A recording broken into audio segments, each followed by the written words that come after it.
தமிழகம் அமைதி பூங்காவாக இருப்பதால் தான் வெளிநாட்டில் இருந்து தொழில் நிறுவனங்கள் தமிழகத்தை நோக்கி வருவதாக சட்டத்துறை அமைச்சர் ரகுபதி தெரிவித்தார். ஒரு ஆட்சியின் மீது குறை சொல்ல வேண்டும் என்று நினைக்கின்றவர்கள் அந்த ஆட்சியிலே சட்டம் ஒழுங்கு கெட்டுவிட்டது என்றெல்லாம் சொல்லுவது எப்பொழுதுமே எதிர்க்கட்சிகளுக்கு வாடிக்கையான ஒன்று.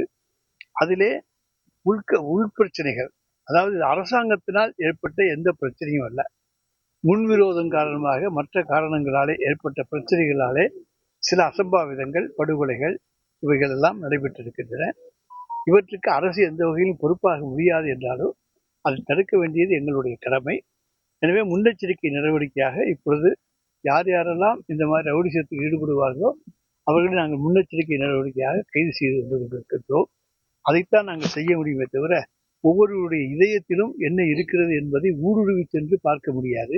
இந்தியாவிலேயே தமிழகத்தை தவிர வேறு எந்த மாநிலத்திலும் எல்லா சம்பவங்களும் அதிகம்தான், குறைவாக கிடையாது. அப்ப குறைவாக இருக்கிற மாநிலத்துல தான் அமைதி பூங்கா என்று சொல்வதிலே தவறு கிடையாது.